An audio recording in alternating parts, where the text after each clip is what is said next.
morning, campers, and welcome to Radio Camp Half-Blood, a Percy Jackson read-along podcast. I'm B. And I'm Zach. And this week we read Chapter 11 of The Last Olympian, We Break a Bridge. Yes, we did. I guess it's not London Bridge is falling down, it's Williamsburg Bridge is falling down, falling down. Oh, I thought you were going to do, like, the Fergie song, and I was going to, like, have to just jump out the window. No, I mean... just tuck and roll. Anyway, name of this chapter, one of those Percy Jackson chapters that are just like, you know, just what it says on the tin. There's no joke or metaphor or misdirection. Percy Jackson it's literally just, breaks a bridge. Yeah, like, that's what I mean, other stuff happens, but that's kind of, that's how the chapter ends, is him breaking a bridge. That's, you know. And we even know what bridge, because we knew where he was headed last chapter, so it really wasn't up for debate. And the first thing in my mind is like, okay, Percy Jackson's going to break this bridge, right, B? Yeah. How in the ever-loving heck are they going to explain that once if they ever fix time? Right, yes. Because that seems like to be a problem, because everyone went to sleep, right? So I'd imagine everyone would wake up in an instant.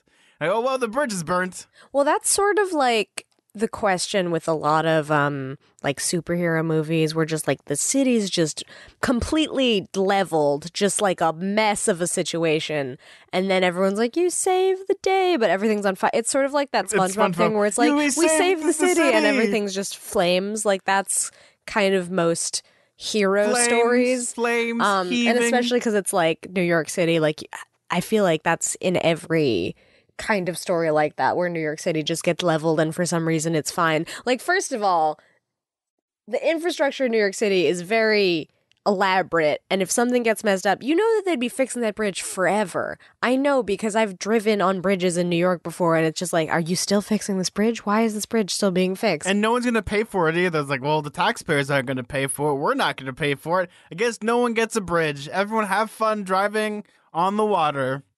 Hope you all have your boats.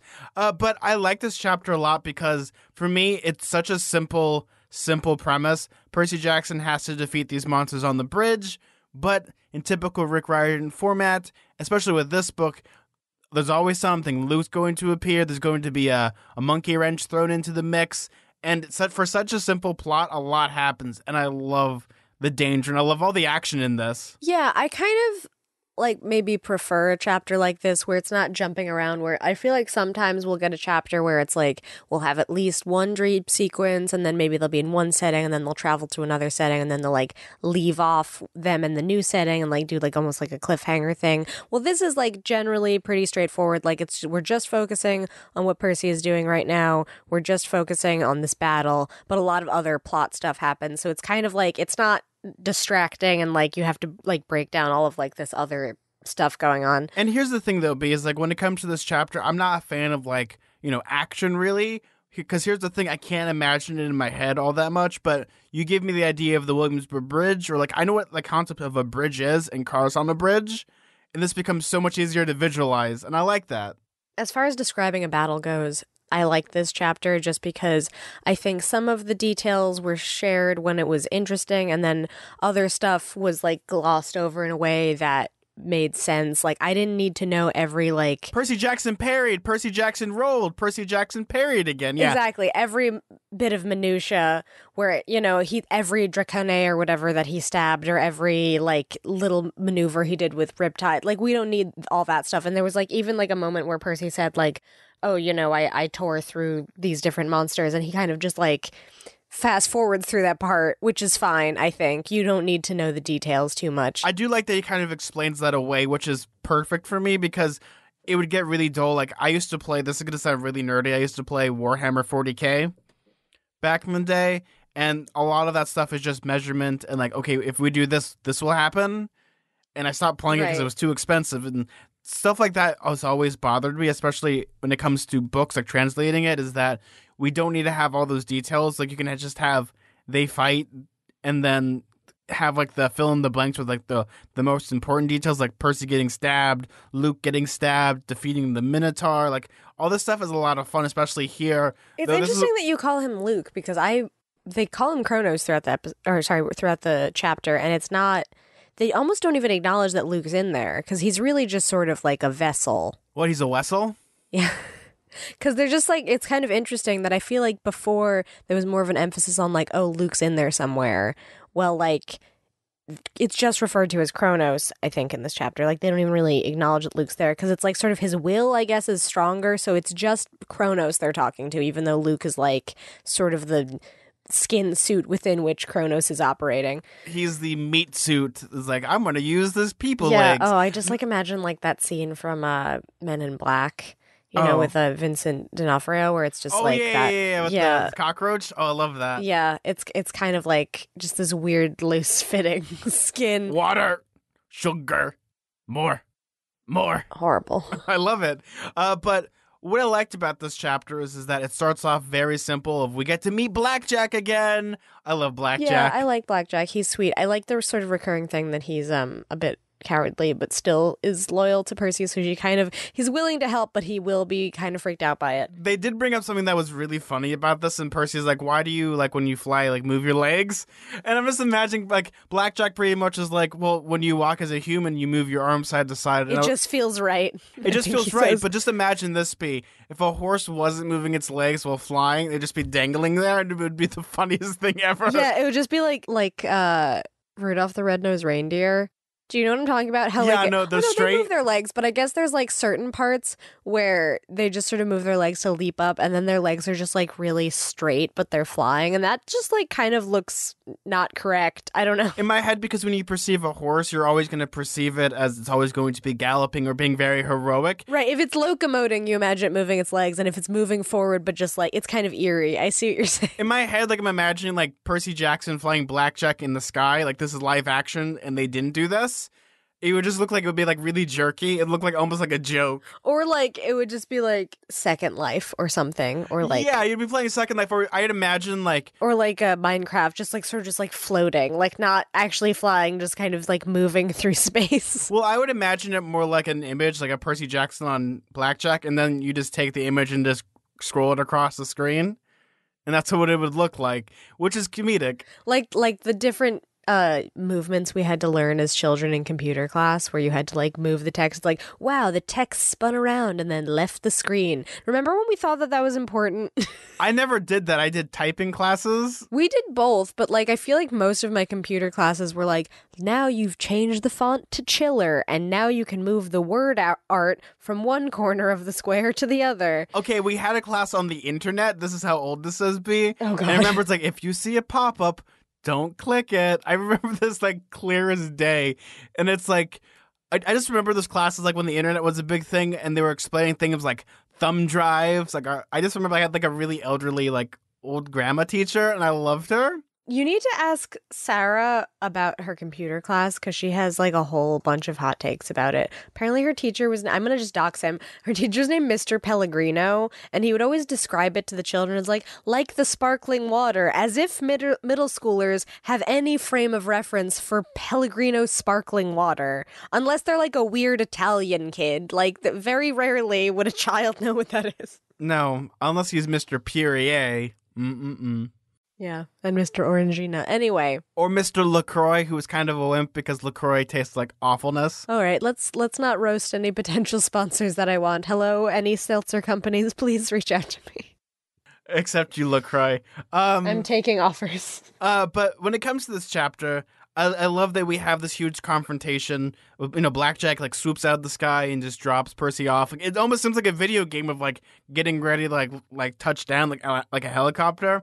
Percy gets out and sees the action of like there's an explosion, some cars are on fire. Yeah, I kind of did envision this as a video game cutscene. Actually, there was just like something very gamified about it, I guess. I'm imagining it goes from like a super cutscene to like there's like a shift where it becomes in game. It's like a first person game where like for some reason the Pegasus like hovers down. Right, exactly. Where it's like the cutscene and then all of a sudden it's like, oh no, we need to play now. All right, take out the sword. Like, yeah, take out the sword. This is like a VR game. I can actually see this as a VR game, like The Last Olympian, like Battle for New York, like being like a cool VR game where you play as Percy. This would be fun, actually. All right, are you a techie person? Go and make that, please. It would be fun, yes.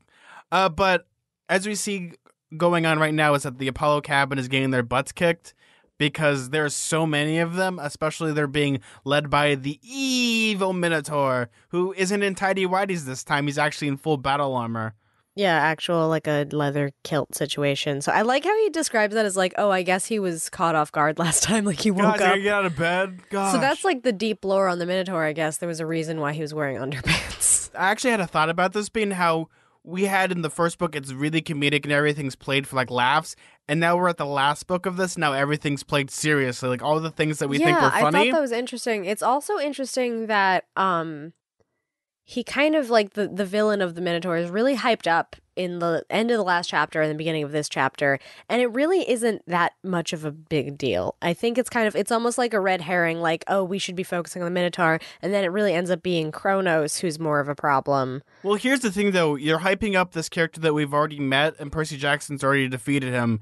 And the problem with it is that, like, there's no stakes to it because, once again, Percy Jackson's now invincible, so there isn't much of a challenge to it. Exactly. Yeah, I feel like they were trying to be like, oh, he's stronger now, like he looks bigger and he's properly dressed so he's not as goofy, and there's like these things that they're trying to do to make you feel like the stakes are higher, but then immediately he kind of owns There's a specific reason for that. This is the first time we're seeing Percy, has his full potential. You're actually seeing the power of Achilles and the river Styx. I guess we saw that a little bit in the underworld when he like, levels all those skeletons or whatever. Well, you see that, but that's like skeletons. These aren't like the real threat. This is actually like real danger. Right, like the big monsters, yeah. So I guess this is like represents a bigger. And there's more of them too. There's like 200 or something, I think they say. Well, here's the thing though, B, is that you have the Minotaur, considered like in pop culture the biggest, baddest creature that exists, unless it's like Medusa or like harpies or any of that type of stuff. This is like Percy Jackson's already fought him. As far as brawn, I guess the Minotaur really represents a lot of like physical brute strength. I know I've talked about this plenty of times on the show, and it's like Indiana Jones when you have like the muscle, like when Indy's like fighting the mechanic in Raiders of the Lost Ark, and he's defeated by the propeller blades. It's a lot like that. Like you have like a really big, brawn character that Percy Jackson can defeat super easily, even though he needs some help. He still defeats them, and then you see his true potential. But this also shows the enemies that Percy Jackson can't be hurt. It also shows Kronos / Luke that he's also had the same ability, which is cool because when it comes to all this, I really enjoy that the stakes are raised because a lot of stuff happens because Percy Jackson might not be hurt, but everyone around him doesn't have the same abilities as Percy now. So Percy's like, I'll take the brute force, but then he forgets that, oh wait, yeah, all my friends are vulnerable, they don't have this invincibility power, especially Annabeth. Right, exactly. So it's more like him trying to protect other people and worrying about the strategy than it is about him specifically. Because as we've established, this is like the first proper battle against Kronos' army that he's doing since he's dipped into the river Styx. So he just kind of levels everyone. He's like overpowered in a lot of ways. It's kind of weird because it really changes the dynamic of like this fight scene that would be totally different if he was still just normal Percy. Like this would be more intense. He would be like, on his last legs, like not be able to defeat them, and it would just be more touch and go. But it's interesting how quickly like the clip is of this fight scene because he's so like overpowered. He just like mows through dozens of monsters at a time. And I like that they kind of goes off instinct here. It's like he doesn't even realize like how much butt he's kicking until he's kicking all the butt. Like it's just part of it. Yeah. There's also like a moment where he describes like how the lore of the Curse of Achilles curse works. Yeah, where he says that it's like, you're probably wondering, did like the invincibility thing, do I still get hit, but does it just not hurt me, or do I just dodge? And he said that he's not sure. Like it just was so like second nature autopilot to him that he doesn't even realize how it's working. Is it like the Matrix? Is he like Neo where he can see bullets flying in like slow motion? I guess it doesn't quite explain it, and I guess maybe that's Rick Riordan's way of being like, I don't want to give you an answer as to why this happens because it's magic, so like whatever, I don't know, it works in multiple complicated ways. So I'll say this, is that when it comes to Rick Riordan and his magic systems, they're not super elaborate compared to other fantasy book series. I could start spewing a bunch of them, but it doesn't matter. I think that's the most important thing. Like, we don't need to get into the minutia of all this stuff because it's a kid's book in the sense of, like, you don't have to overly explain everything. We don't have that many pages. Rick Riordan, if he had, like, 1,000 pages, he could, like, completely explain it and talk about it, really deep dive into the system. But he doesn't have that luxury. So it's fine that he flubs this. And that's, for me, magic can work either, like, you have all these rules, or you don't have all these rules, and you can be loose and fast, which they do here. I mean, once again, he's fighting the Minotaur, he's fighting Luke and Kronos, he's fighting all these creatures. And for me, that's fine. Like, I don't even need to explain it when it comes to, like, oh, if Percy Jackson is at, like, 3 o'clock and he swings his sword, but, you know, his down thrust is like this and his wind resistance, like, that would not be fun whatsoever. I read books like that. Yeah, I don't really need the details of that at all. I guess the whole point of this battle is sort of to, like, deflect you and can, like, make you think, oh, maybe the Minotaur is a big deal. And then you have to go face to face with Kronos, which is interesting because it sort of is like, you know, this is the big bad. You almost expect to not see him until the end of the book or something, like he's like the boss. Or I feel like I keep using video game lingo, but that's kind of how much this chapter kind of, It feels like a mini boss. Like, yeah, it recalls a lot of like video game trappings or whatever, just like the way that he fights him. But it's just weird to see Kronos because you expect him to like not have that fight so soon. And I guess they do get interrupted and there is like a way that Percy escapes, but you're like, oh, well, I guess this is happening now. Like, obviously you're not going to kill Kronos now, but you know, it's just weird that he sees him. it's funny that you bring up like video game lingo and stuff because there's a new genre or at least subgenre of literature now called lit RPGs, where it's like books that are like very much inspired by video game mechanics or pen and paper games. I mean, there's plenty of books I think that are inspired by video games and vice versa. There's a lot of video games inspired by books. Like, I mean, even Choose Your Own Adventure kind of has that same feeling. It does. I think, well, it's a little different when it comes to that because it's more interactive entertainment than it is just like you having like a reading leisure. Yeah, but I mean, it's like kind of related for sure. And then, of course, Ready Player One is like a book that feels super video game inspired because it is a video game, sort of. Yes. But what I'm saying about like with lit RPGs, I mean like specifically everyone has hit points. And it's very much like you're playing like a tabletop game. Like the stakes are this, people have these rules. And so they're a lot of fun to read at times if you like that type of stuff. But it's interesting that we're getting this new genre now because of, you know, video games have become such a huge media. Like they make more than movies annually. Like they make billions upon trillions of dollars now. I keep thinking how interesting it is that like in a book like Percy Jackson or really any kind of like, I guess, action adventure story, there's no like tangible way to really know how well someone is doing in battle. Like you kind of just like have to follow the thread of how they're describing how the battle is going. But like, for instance, Annabeth gets hurt at the end of this chapter and you like have really no way of understanding how severe that is because it's not like you have like a level that measures how safe she is or something. So it's kind of just like adjusted to how the plot needs her to be injured. Do you know what I mean? Like it's just, it doesn't need to follow any logic. So what I'll say about this B is that when it comes to the written language, it's really hard. Like there's a lot of authors that can do it really well explaining this stuff, but because Rick Riordan isn't like, again, doesn't have so many pages, he can't really explain how like, you know, turning points or like having like a blitzkrieg go on. Like you don't have that. Like that's like, I've read science fiction where it's like two spaceships are like fighting each other and they shoot like a torpedo. And it's going to be like realistic time. Like how many millions of light years will it take for that space torpedo? And they like actually try to kind of calculate like how much damage would this individual. They do that. Yeah, that's actually that's just not the genre that Rick Riordan's working in, especially because it's like magic. Similarly, I think that's why he avoided like pinning down exactly how the Achilles curse thing works. Like, oh, is it that you avoid getting hit or is it that you're like impervious to harm? And it's like kind of both, but he doesn't like ever say, oh, this is exactly how it works. Because in some ways he describes like, you know, the mechanics of like different lore in the story, but it's never like super detailed to the point where like, I think he doesn't like, I guess, want to write himself into like a plot hole maybe. That might have something to do with it. Well, here's the thing though. It's a lot like with J.K. Rowling with like writing the Time Turner. He's already kind of done a little bit with like time travel stuff. Right. It's like once you add time travel, things start to get like headache inducing, or at least time slowing down. And with gods, like a wizard can do, like all like Dionysus has to do to defeat the big bad villain in Titan's Curse is pretty much snap his fingers. Or even like the example of like the empathy link too. Like you find that Rick Riordan never like draws up very, very specific rules for how it works because it just sort of functions as a plot device, and it's not like we're reading sci-fi or something that really follows like hard and fast reasons for how things function. Yeah, and that's what I'm trying to get here is like Rick Riordan does a really good job at like writing a magic system that's made for like a YA audience, because for me, some of my favorite like magic systems come from like Brandon Sanderson. That guy knows how to like he farts at magic systems every day. So is that more like actually specific? Like he draws out like, oh, this is how the magic works exactly. Yeah, so I'll give an example for this is like my favorite one of them. I won't really get into my favorite, which is Stormlight Archive, because it's a lot of mess, but the very clear and simple one I can give is Mistborn. So in Mistborn, how their magic system is B.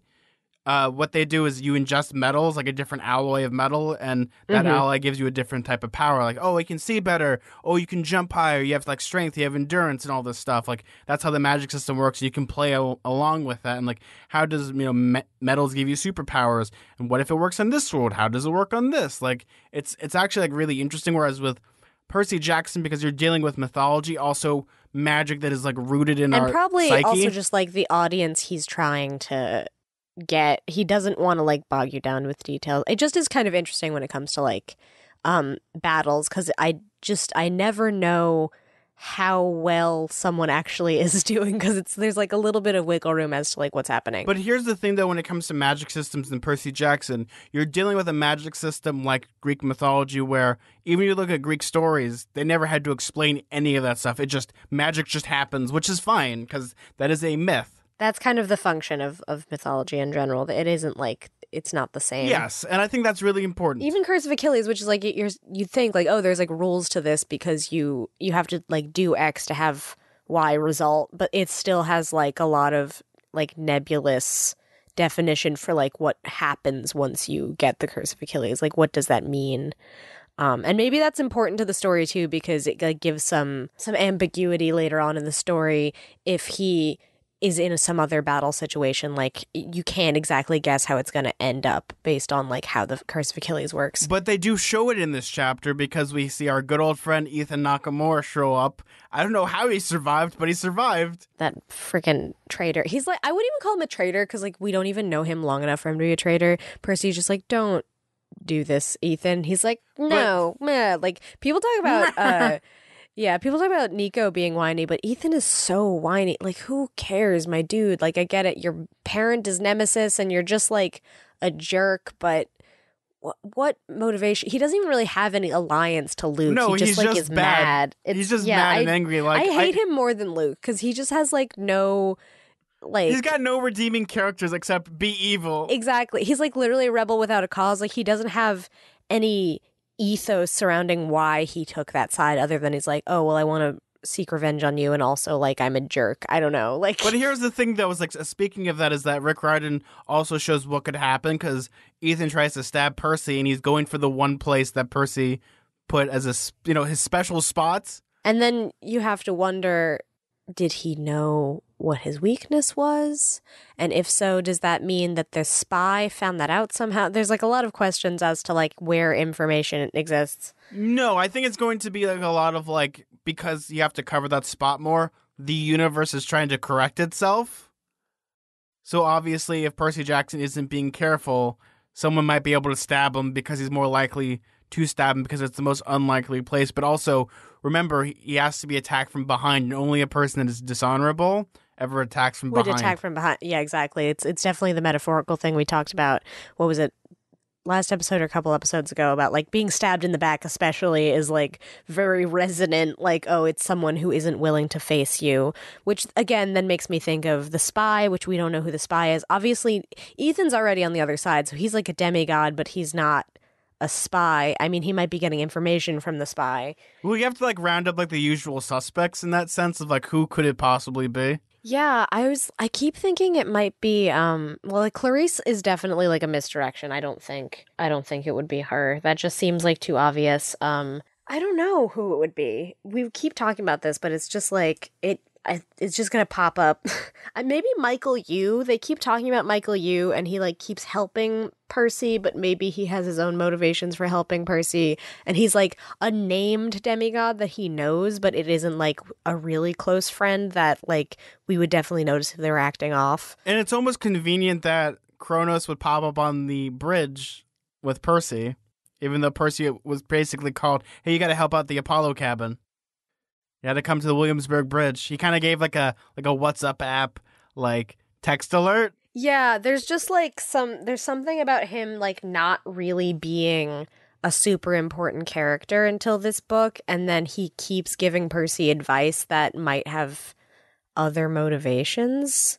I don't know. Like he tells him to like break the bridge, which ends up working, but that just seems like a very last ditch effort that could have backfired very easily. So that's kind of my running theory as to who it could be, because like everyone else doesn't quite make sense. Yes, and I'm not going to say whatever it is or whoever it is or whatever it is, but the most important part about this chapter, B, we haven't kind of talked about, I think we're saving this for a little later, which was that the most important part of this chapter is that Percy Jackson and Annabeth are like, oh yeah, I'm going to take care of these monsters, but can I get a kiss first? Percy always surprises me because he goes from like a babbling, like sort of meek idiot to being like too cocky and pushy. And it's like, dude, find a middle ground. Like maybe say you like her and actually date, and don't just be like, in the heat of battle, I will be weirdly pressuring towards you. Like, and then of course he even says, I expected her to punch me. And instead she's like, all right, seaweed brain, if you survive, then maybe we'll see what will happen. And I thought that was pretty funny, but like his personality's all over the place. Maybe that's just like how a 15-year-old acts. I don't know. Here's the thing, though. I think finally, like, this is the first part where at least they made a dent into, like, they didn't kiss right there and then. Obviously, there's the dramatic irony of, because they said that tragedy is going to ensue. Right, exactly. So it's like, oh, we'll see how you end up, but then of course she doesn't really talk about whether she's going to be okay, and then there's of course like that like long held trope of like, oh, you're the hero and you love someone, and then the villain realizes you love them, so I'm going to like manipulate that love, because obviously Kronos, I guess, has like no feeling or emotions towards anyone, and that kind of is in some ways an asset to him, because you can't like hurt anybody to hurt him. He doesn't care. You could just kill all of his, minions, and he's like, whatever, they're just expendable. But here's the thing, though. It's like we're almost would be like hypocritical to say like, oh, finally, like Percy Jackson does this, but he's doing it like too pushy. It's like, well, this is the first time they've really, they finally kind of talked about it, like right here and there, and like, okay, yes, we finally, Rick Riordan has beat around the bush long enough, and they're finally getting to the point of where at least, I guess like a kiss, like, I guess like for me, like a kiss doesn't seem that big of a thing, but to a kid, it's the biggest thing you could possibly do on top of like holding hands. Yeah, I guess so. I mean, they've kissed a couple times before, so it's not like there's no precedent, but it's different too. Yeah, it's like it's not just like an impulsive thing. He's just straight up like asking and being a little bit more transparent about his emotions, which God forbid he ever do that. See, but that's like we champion about that. Like Percy Jackson needs to be more, open about his relationship with Annabeth, because this is where it's going right now. And of course, it happens, and how Rick Riordan doesn't give us what we want, and having like they're gonna kiss right now. Like just imagine, they kiss and there's explosions and Kronos is behind them. It's like a slow-mo type of thing that never happens. Like it's like we'll do it once this is over, but then no, it's not again, a Michael Bay tragedy. No, if this is a Michael Bay thing, I hate to say it. If you ever watched all the Transformers movies, I haven't watched one because I like myself. I've unfortunately watched them all.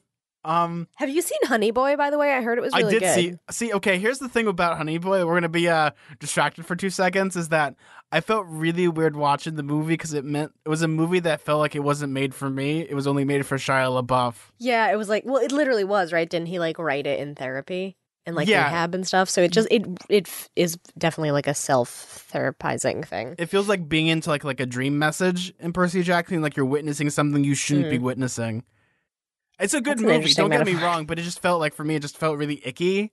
I want to see it. I liked it. It was a lot of fun. If only because they make fun of the explosions in Michael Bay movies. No, not really. That's just like a visual joke. That's like one moment, but you know what I mean. They do some even Stevens stuff, which I liked a lot of. Career, yeah. But yeah, even with Michael Bay romances, those are like the grossest romances I have ever seen, because you just have like Megan Fox like flaunting over a car. It's like the Carl's Jr. ad with Paris Hilton that no one remembers except for like people of our generation. You remember that, B? Do you remember the Carl's Jr. commercial with Paris Hilton? Don't really. That vaguely sounds familiar, but I feel like I definitely just sort of repressed that next to the one, I think is an IHOP commercial where the pancakes grow back together. Oh, there's that one. I'm thinking of the IHOP commercial where the guy's like, what's good? What does it taste like? America? For the red, white, and blue pancakes. Oh, man. But even when it comes like this, I think Like, yeah, we talk about how, like, when we get into, like, the teen melodrama, it's like, for me, it's just, it doesn't do it for me. But at least, like, right here, at least, they're making progress. So if something were to happen, if, obviously something might happen to Annabeth, some way, shape, or form. Like, is she gonna die in Percy's arms? Are they gonna, kiss and make up and they're gonna be healed because of Greek magics? Magic, the magic of love. Oh, it's gonna do that. Is this the Fifth Element, B? Oh God, no. She learns about war by seeing out of context explosion testing and is like, oh no, and the tears roll. Sorry, I'm just like that Oh, movie I is so love The dumb. Fifth Element. It's such a good movie. Don't get me started about The Fifth Element. Go watch it if you haven't seen it. Hey, B. Hey, Zach. So I lost all of our passwords. My mom washed them in my jeans. Why were they in your jeans? Because that's where you're supposed to keep all your passwords, right? On a piece of paper in your jeans? Yeah, exactly. That's probably the worst place to keep your passwords. What is a good way to keep my passwords then? Dashlane Premium combines unlimited password storage synced across all your devices with dark web monitoring and a VPN for Wi-Fi protection. It's the easy solution for autofilling passwords and personal information combined with advanced tools you'll never want to browse without. For 20% off Dashlane Premium, go to dashlane.com/camphalfblood and enter code CAMPHalfBlood. Wow, because of that, I don't have to wear super big pockets anymore. I'm going to wear some short shorts. Thanks, B. Yeah, like, I like this kind of dynamic, even though, like, for me, it, like, almost took me out of the book for a couple seconds, because it's like, oh, finally. But this might also be because we're reading this so slowly, like, you notice something like that, and you're just like, finally, something's happening, some progress. Yeah, I mean, so much, like, battle stuff has been happening and strategizing that it has been a little bit difficult for characters to really, like, emotionally connect and talk to each other. But then again, also, like, the raised stakes of them being in battle kind of heightens their emotions. So I think that that's kind of part of Percy's motivation, where he's like, I don't know, one of us might die. Who knows what will happen? So, like, let's kiss kind of thing. Like, it's like that weird end of the world, like, loss of inhibitions. Well, for me, like, I like all this action stuff, but then in my brain, I'm like, please get to, like, the Riverdale romance again. It's actually kind of like the exact opposite at times. Like, it's fun to talk about that stuff, but it's like, is it hard? Yeah, but it's like, it's like, it's two of the same coin. Like, I love action stuff, but also I do love, like, the trashy romance stuff just a little bit sometimes in these books. I'm looking forward to hopefully, like, a little bit of a lull in the fighting, just even if it's, like, in between another battle, just so we can have more, like, dialogue of characters, like, processing what's going on. And I don't know if that's necessarily going to happen, but those tend to be my favorite interactions. Well, I think they're going to have that next chapter, I feel like, because they're doing a strategic retreat. So the monsters aren't really going to be attacking, and Percy is trying to get to Annabeth, so I feel like there's going to be maybe some more action, maybe there might be some revelations. Who knows about that? Because for me, I think Percy Jackson shines when it's both a mixture of, like, comedy, drama, and action.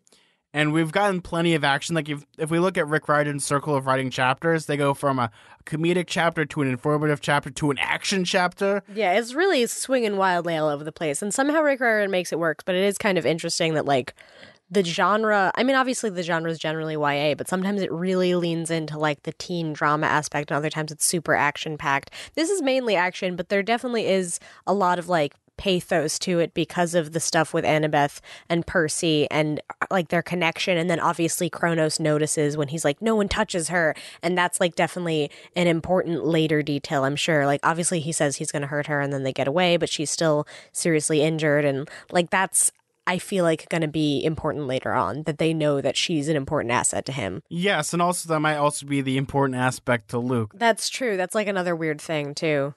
Yeah, I could easily see, like, Kronos being like, oh, I'm going to kill Annabeth to hurt Percy, and then, like, Luke somehow forces himself to, like, be present in his own body and then, like, stops it or something, and that's, like, his redemption. I could definitely see that being a thing, and I'm going to roll my eyes because I just don't care about Luke.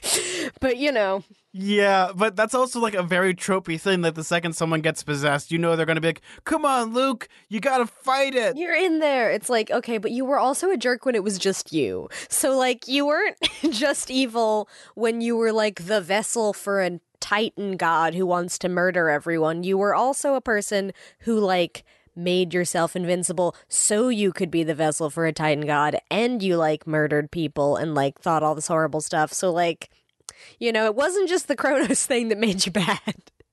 There was other things leading up to it. I'm sure if there's ever going to be a redemption arc for Luke, we'll probably talk about it in great detail and like how some characters don't deserve redemption arcs. Yeah.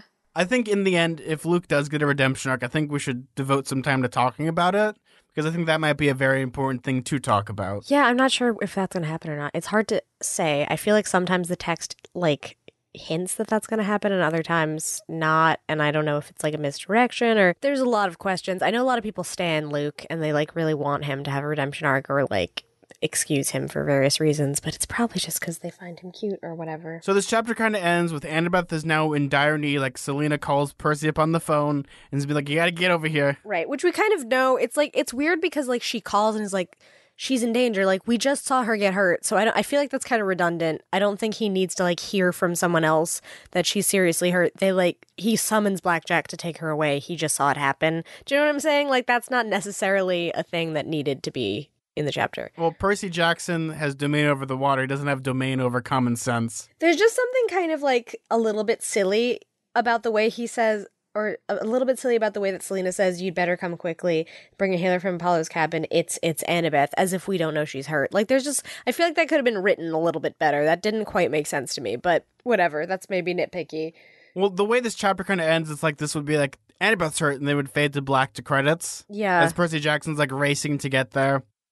And also, Michael Yu goes missing. He goes MIA. Yeah, he just sort of yeets off the side of the bridge was what it looks like, because he's like in the corner. He's like, Percy, your powers, and then he's gone. It's like, okay, did something bad happen to him, or did he just go and like convene with Kronos because he's the spy? I have like suspicions about him. I don't know why. Maybe because he's like a less long-running character that we've like interacted with, because what he replaced the head of Hermes' cabin, right? Is that what happened? Because he died of Apollo cabin. Of Apollo cabin.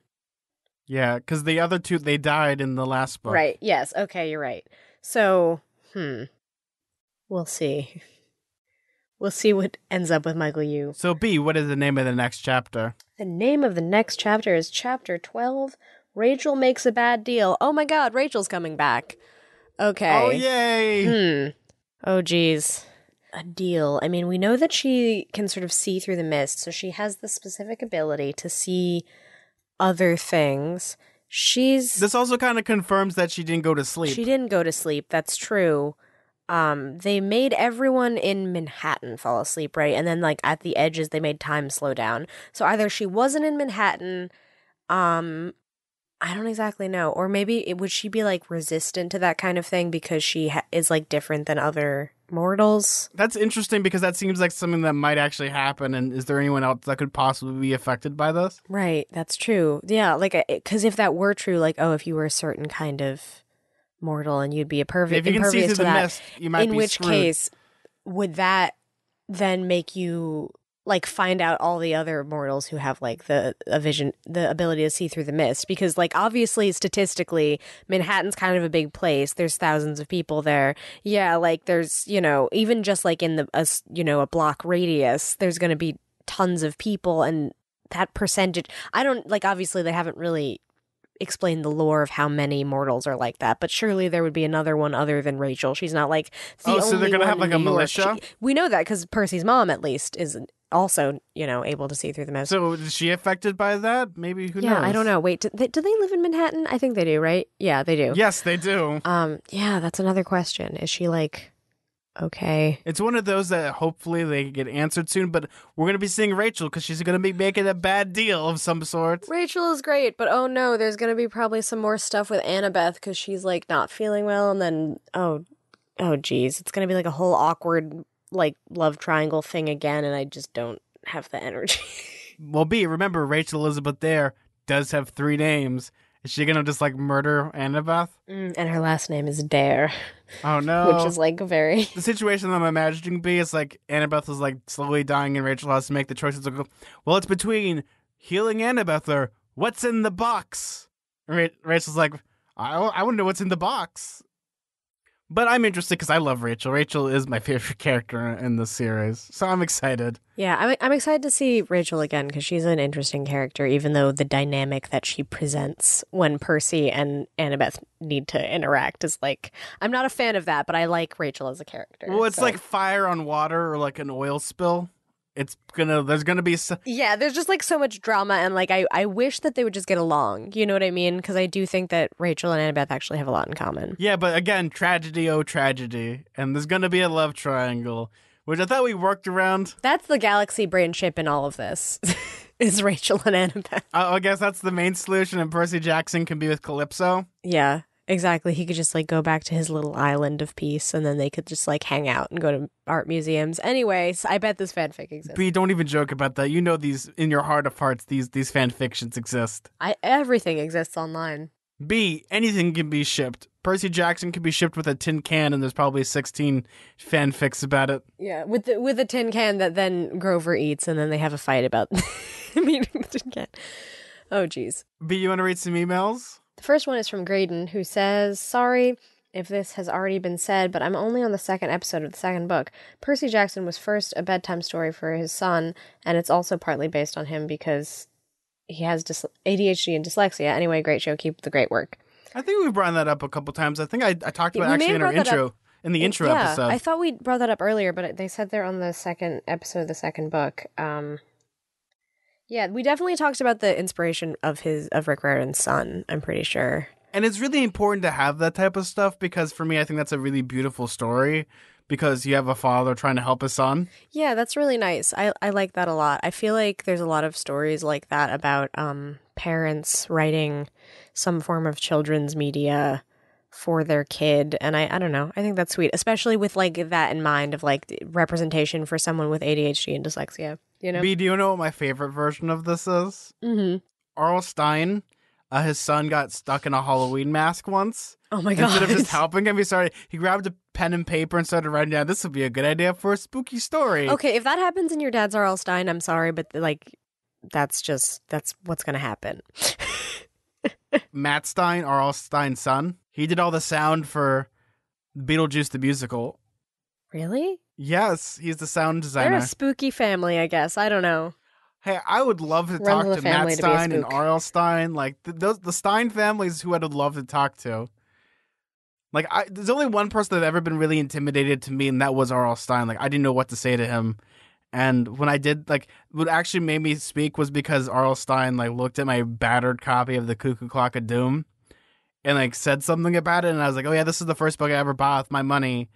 And, like, he stopped and, like, grabbed my hand and shook it. And I almost broke down in tears as I told him how much his books mean to me and how much him and Ray Bradbury mean to me. So, yeah, I mean, I guess that's all we have to say about that. Yeah. Email. I mean, it was a really short and simple email. Thank you so much. Thank you. Thank you for listening. You probably won't hear this because you're way back in the books, but eventually you'll catch up and you'll hear this, and then you'll probably send us another email by then. But well, just keep staying mortal there, Graydon. We'll see you on the other side. So I have an email from Audrey.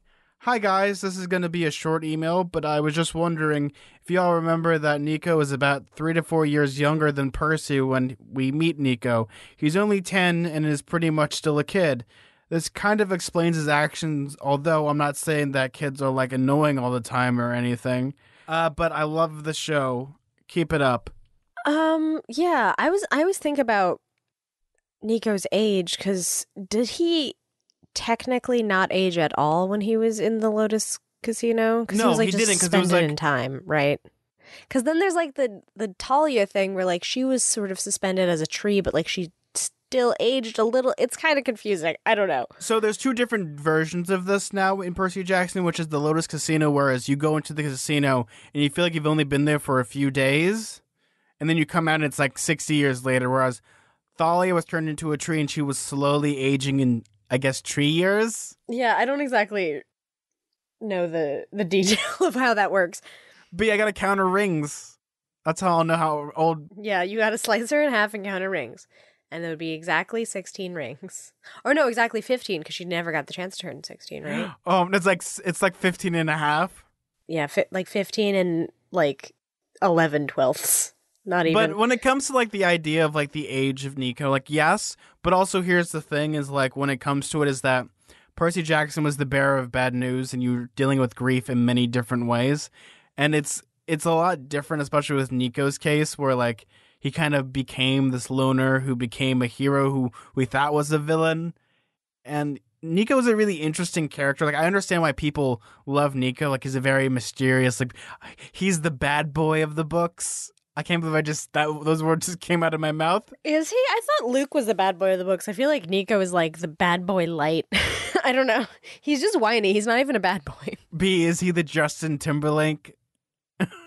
I don't, like because within the context of a boy band, he would be a bad boy. Yeah, he'd be the bad boy of the boy Wait, was band. Justin Timberlake the bad boy? I think I need to get like an NSYNC expert I don't in know here. enough about NSYNC to say otherwise. I think usually anyone in the boy band who had more Frosted facial tips? hair, generally speaking, was the bad boy. Which I don't know the law, like the rules of. Wait, who was the bad boy in like the Jonas Brothers? It wasn't Nick Jonas. Joe probably, right? Oh my god! Thank you, B. I needed that. Yeah, who was it in Yeah. Big Time Rush? A real sidetrack, but yeah, I guess. Yeah, that's part of why Nico is immature, but I think there's other reasons why Nico is immature that has less to do with his age and more to do with like his life experience and that he doesn't have like a good like role model or like structure in his life to tell him to, not be a little twerp. B. Nico has plenty of spooky role models in life. He's got a skeleton, another skeleton. That one ghost who wanted to That murder ghost. people, who was like his mentor for a while. His dad, who's the king of the underworld, who like hates him and tried to manipulate him. That one harpy who like pretended to be a lawyer who like bailed him out Mrs. of the Dodds. hotel. Yeah. For some reason, I'm imagining like Nico probably also hangs out with like dead rock stars. Like he hangs out with Kurt Cobain all the time. And Kurt's just like, this is annoying. Please leave. Kurt's like, please get me out of here. You're like the fifth undead emo kid today who's come up to me. Leave me alone. Yeah, just imagine like for a moment they're all like the people that Nico probably hangs out with that are dead and spooky. Like I hang out with Benjamin Franklin all day, or I hang out with like Napoleon Bonaparte. Like sounds like it can be actually, you know what? I'd love to watch this TV show. Sounds like the worst dinner party ever.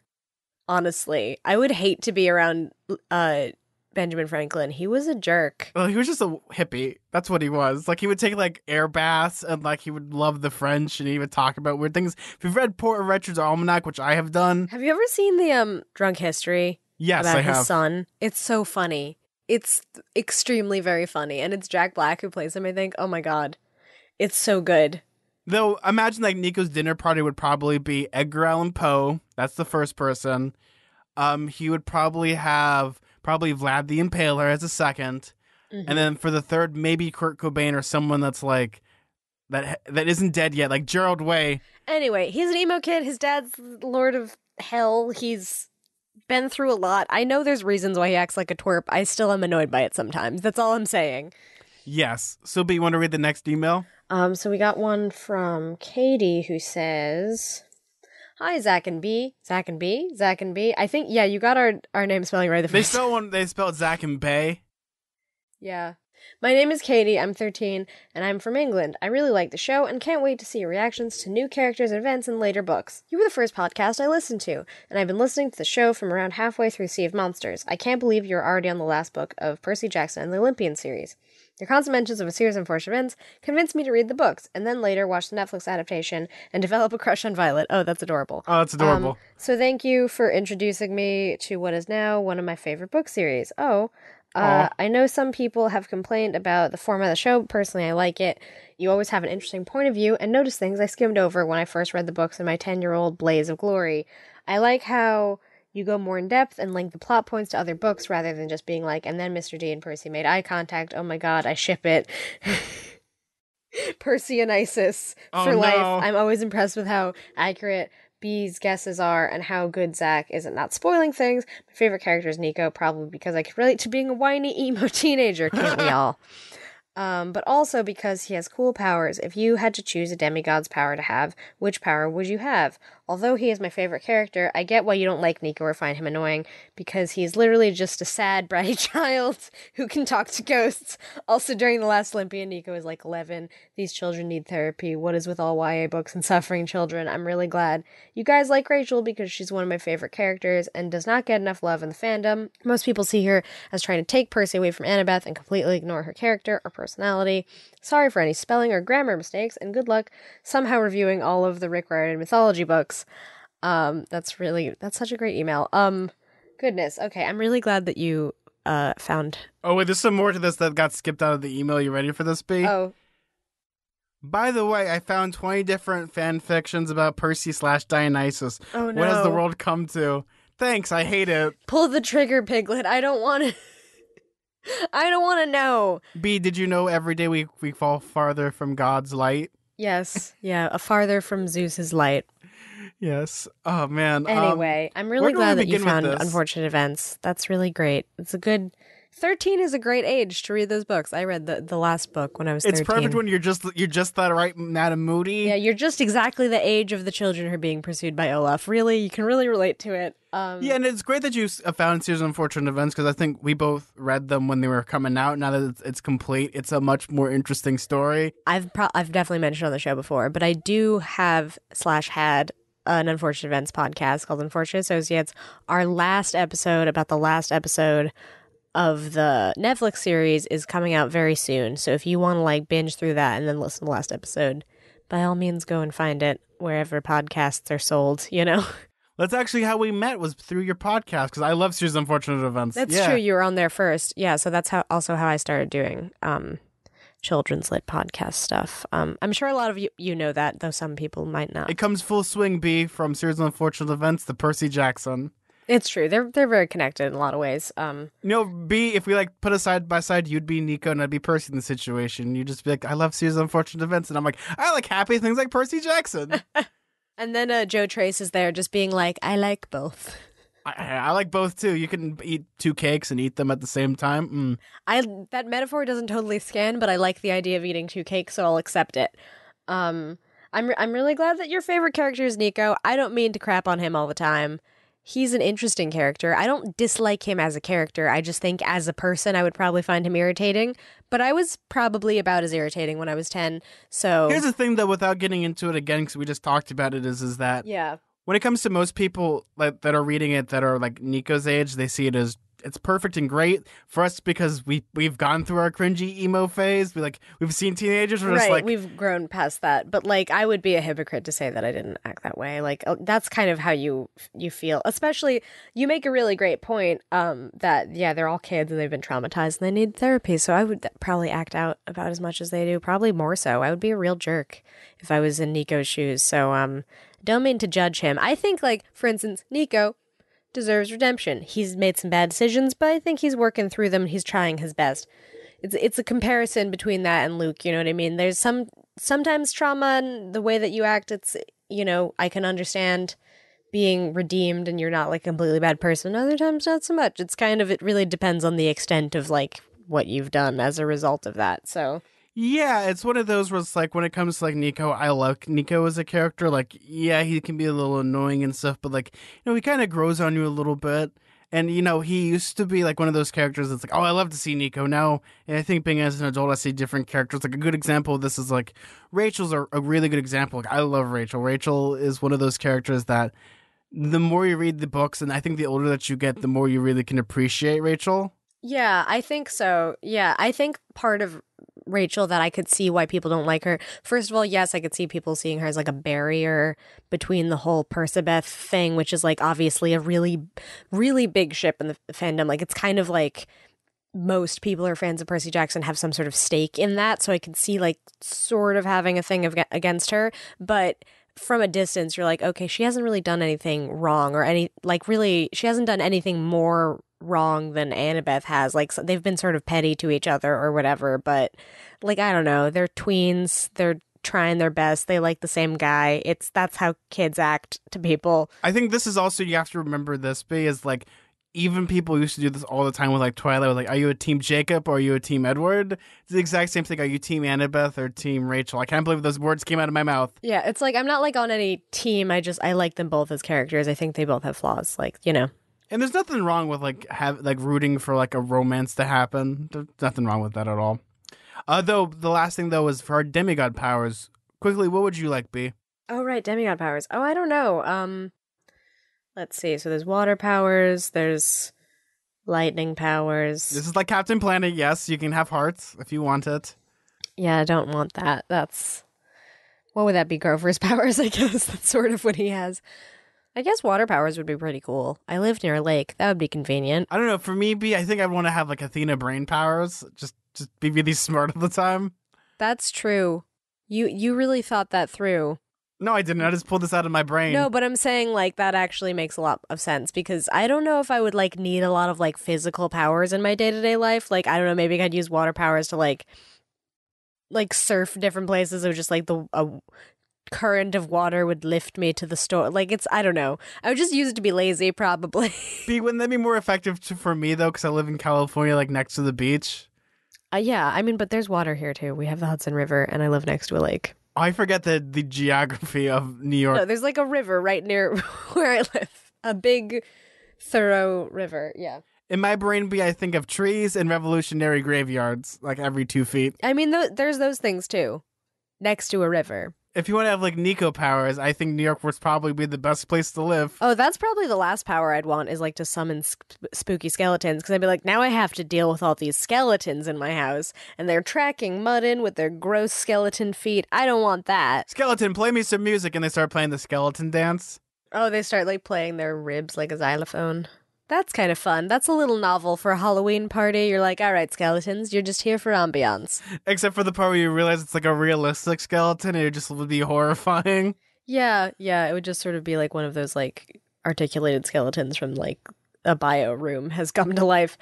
I would love that. Yeah, I don't know, I guess water powers or like I kind of like your answer of the Annabeth like powers of strategy because that's kind of I feel like that'd be more useful in your day-to-day life to just be able to puzzle out the best like problem solving technique for whatever scenario. So maybe that. I don't know. Both are interesting answers. I don't know if I want powers. I would rather not be a demigod, honestly. If I could at least see through the mist, I'd have a fine with that. Maybe not demigod powers, but I think right, brain like powers maybe like would a be fine. Rachel situation. Yeah, I mean, there's a reason we say keep staying mortal at the end of the show because I'd rather not. You know, being a human is enough. If I like had to trade off being a human to like have some like ability to like summon a geyser or whatever, but then I had to like deal with minotaurs, I'd rather just stay a person. I don't need that kind of business in my life. You know what I mean? See, I can see the pros and cons of everything, and I think there's a lot of pros to being a demigod, but there's a lot of cons to being a demigod as well. Yeah, exactly. Because here's the first thing: you only have half your parents for the first part of that, and your other one's a jerk. Yeah, I like being alive too. I think that's nice. Just chilling and being alive and not worrying about spooky skeletons or minotaurs or like lizard people. B, living actually has a lot of perks, though being dead also has its perks. You can eat what you want and still lose weight. Oh, wait. It goes right through you. Oh, no. It just falls on the ground. Oh, I worked hard on that kick. So B, ready for the next email? Hey, Zack and B, I've been listening to your podcast since the middle of last year. I've sent a few emails, but I don't know if they've been answered or read on air. I know you don't read all the emails, but due to the spam problem you mentioned, I thought I should warn you too. Anyways, I love the program. It's my favorite podcast. I'm from Brazil, so you help me a lot to train my English. I have only one question. If you could enter history, what time would you like to witness? I'd love to be in the Council of Gods or in the fight of Thalia and Percy. Hope this text is spelled correctly. I apologize for any misunderstandings and the long email. Keep staying mortal, smiley face. Okay, B. Time periods. Let's go. I wouldn't want to go to the past. Really. I wouldn't. 'Cause, like, modern medicine is good. I need it a lot. You know? B, I think it's just like visiting. You're not going to be trapped there. Just to be there. Even that, though, I feel like immediately I would be burned as a witch. Like, for a long period of time, they'd be like, something is weird about you. And they would, like, it's just, it sounds like a good idea, but I feel like there's only like a very small window of a type of person who can go back in time, and every time, like, they're gonna be chill about it. Do you know what I mean? Well, B, you just like slip into like Dickensian orphan. You just be like a Dickens.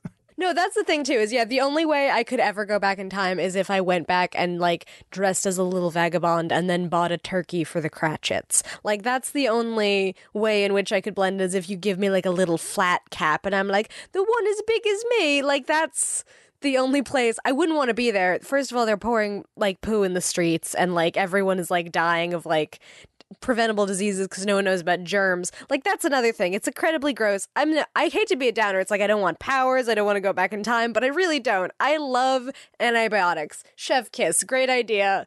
The whole antibiotics thing. They really knocked it out of the park with that. Great idea, B. That was an accident. That's true. I mean, it was an accident, but then they like applied it to other things is what I'm saying. Like, I don't know. I like vaccines. Those are nice.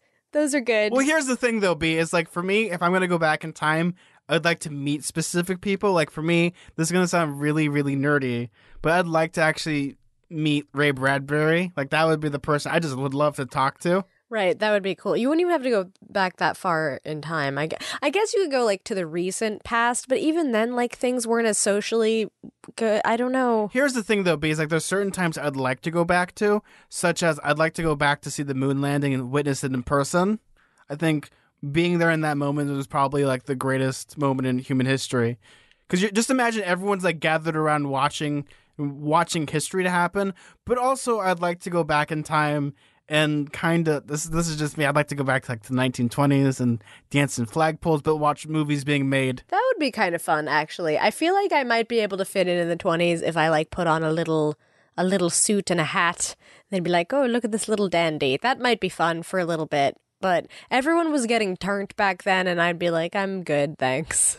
Well, B, you don't drink the bathtub gin. You just do the Charleston on a flagpole. Yeah. Did I ever tell you that I thought that Mrs. Hannigan from Little Orphan Annie wasn't drinking bathtub gin because I didn't understand what that was when I was like 5 or whenever I watched that movie? I thought she was just drinking bath water, and that seemed somehow so much more unhinged. Like just drinking water out of a bath, and then later she drinks water out of like a vase. So again, that's even more confusing because bathtub gin is one thing. Bathtub or like vase gin isn't really, the flowers would die first of all. So I just was like, I guess she just is really dehydrated. She's just drinking water from wherever she finds it. I know this is incredibly silly and dumb that I thought this when I was a child, but I was like, oh, it's water. Of course. It was clear. It looked like water. That's the only thing thus far I had seen in bathtubs was water. But then here I go, like I'd go back in time and watch movies being made. Like I'd love to go back to the 30s and just witness Dracula being shot. I'd love to like go to like nerdy places. Like nothing like I'd like to go see the Declaration of Independence. I mean, it would be cool, but I don't need to see it. Nor do I need to see like Jesus doing a sermon. Like that stuff doesn't interest me in the slightest. Though maybe a gladiator fight would be kind of cool. Though Russell Crowe wasn't there, so that'd be really sad. Yeah, that'd be kind of disappointing. I don't know. I'm trying to like think. I don't know if like I'd really want to see a lot of historical events because like even if they were maybe interesting or important in one way or another, probably the people there weren't that chill. Like I don't know. A lot of historical people were kind of jerks in general. Well, I don't think that's kind of one of those things that's like maybe, but also we don't know because we've never met the person. That's kind of the hard thing. You can't make that blanket statement. Yeah, I guess that's true. Just in general, yeah, I don't know. Maybe I'd want to go to the future, but then again, you don't know if it cycles back around. You don't know if in like 20 years there's like a horrible climate event and then we're like in some sort of Hunger Games situation. I don't want that either. I'm just kind of like just going to coast right where I am and hope things work out. I don't know. Well, here's the thing though, B, you go into the future like, oh my God, there's so many apes people over here. Oh God, the Statue of Liberty. You blew it up. Dang you all to heck. Yeah, I don't want to end up in the ape world, though. That's probably Sarah's worst nightmare. She was over like around New Year's and Planet of the Apes was on TV and my mom told me and I was like, please, quick, turn it off. Or don't let Sarah come down here. She'll see and then she'll have a breakdown. Are you being serious, B?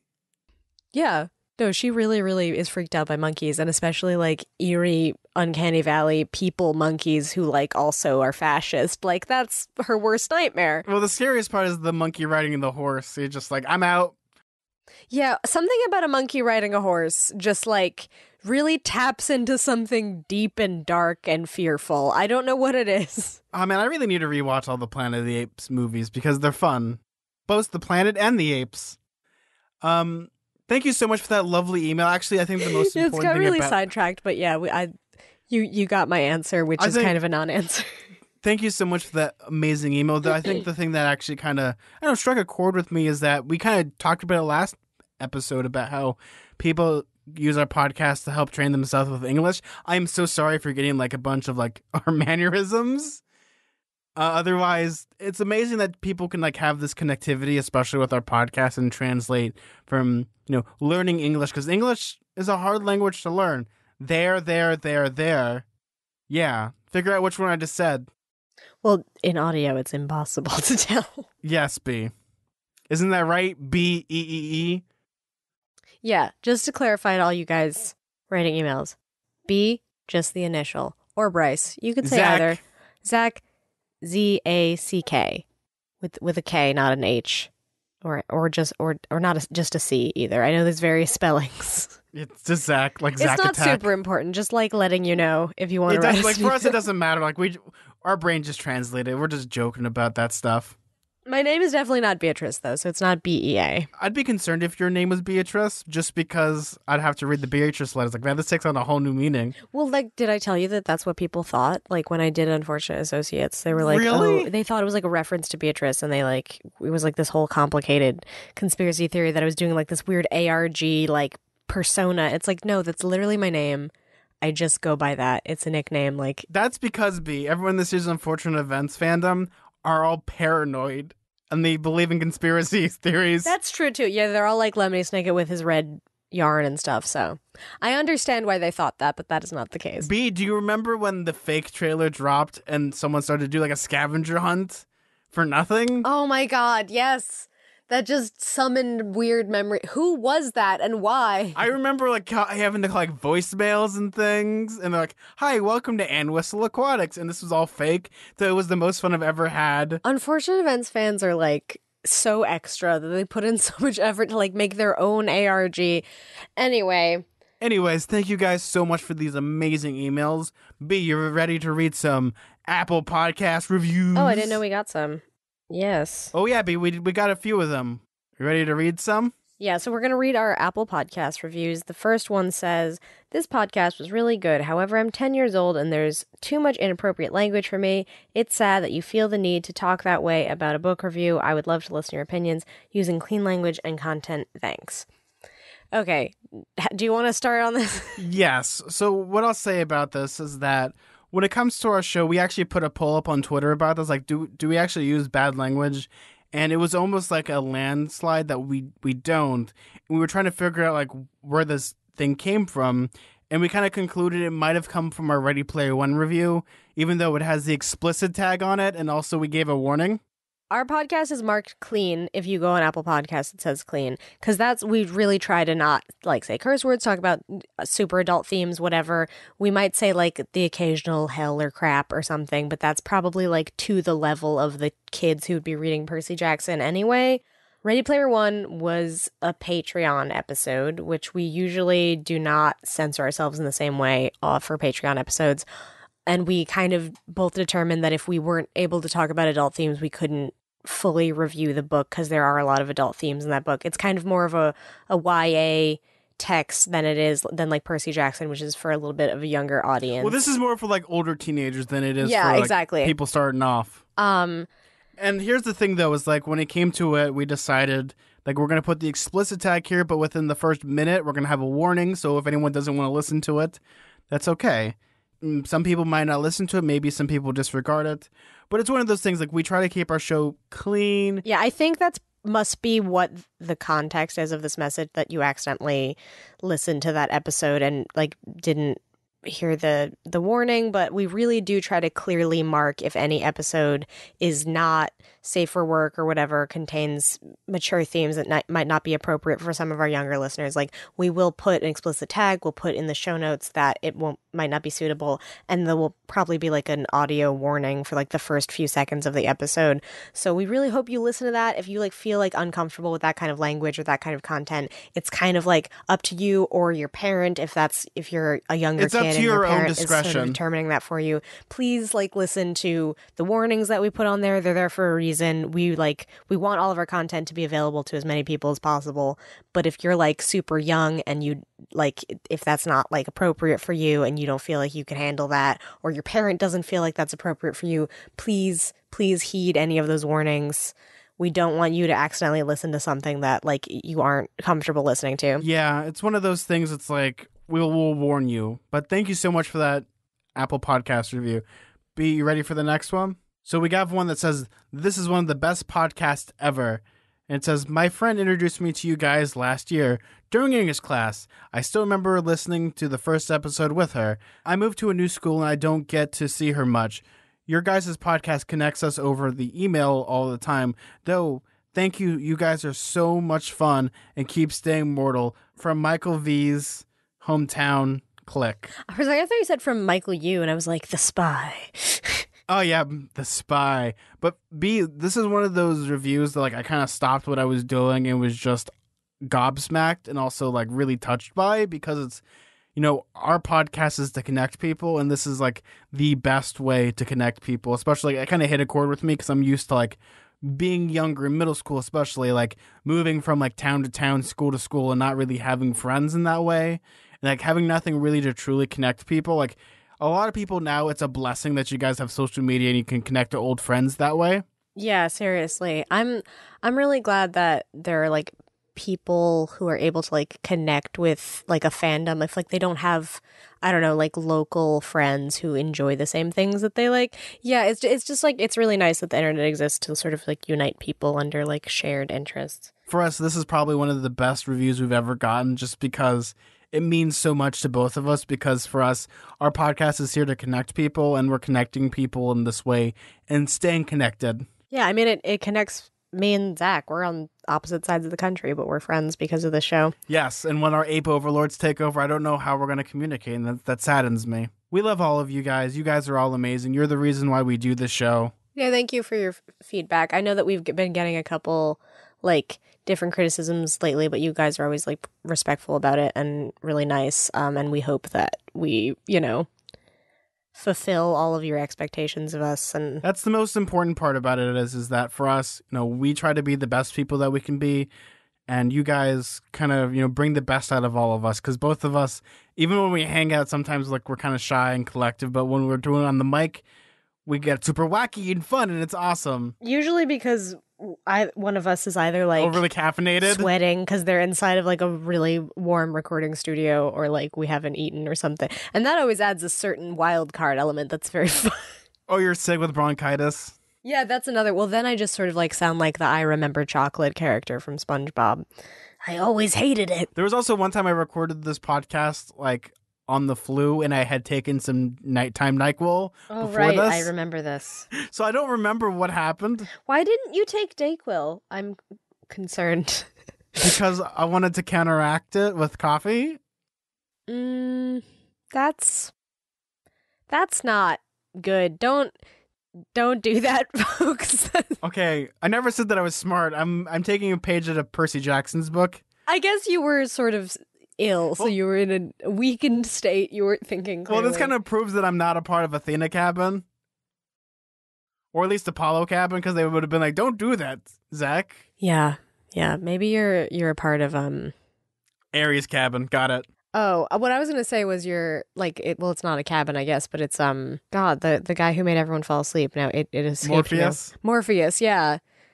If Morpheus had a cabin, because you went night. Just imagine that cabin for a second. Everyone would be having the comfiest beds. They'd all be sleeping. Oh, man, it'd be so cozy in there. That was a cabin in the camp. Oh, I'd love it. That might be my cabin if there was Thank you guys so much. We're about to take like a bomb nap in our beds, because my bed has been texting me all night. Zach, where are you coming back? Are you cheating with me with that futon, Zach, again? Ooh, yeah. I'm excited to go to bed. kind of late here. It's so early there though. You're 3 hours earlier than I am. So it's like B. It's late. We both record in New York City. It's late. I'm ready to tuck in. First of all, it's only 9 here, so if you're going to bed at 9, you're like my mom, who like goes to bed at like 8:30 and wakes up at 5 in the morning. B, that's just me. I wear cargo shorts and I would wear socks with Crocs if I had the choice. Yeah, and you go to Costco and you get a Costco chicken. Are you spying on me? Like how your sister apparently like is a vintage girl in my hometown? Oh my god. She lives a double life. I'm convinced. But thank you guys so much for listening to another amazing episode of Radio Camp Half-Blood. B, where can they find you on social media? You can find me on Twitter and Instagram at bkelleygorman, and you can find me on Tumblr at twinpoetry.tumblr.com. If you want to find me on Twitter, you can find me at Suda41. That's SUDA41. If you want to follow our show on Twitter, that's at halfblood_radio. If you want to email the show, you can email us at radiocamphhalfblood@gmail.com. We have a Patreon, patreon.com/radiocamphhalfblood. We also have t-shirts available at TeePublic, so go to www.tpublic.com. Thank you guys so much for listening to another wonderful episode of Radio Camp Half-Blood. Well, guys, I'm Zach. I'm B. And let's keep staying mortal. Bye. See ya.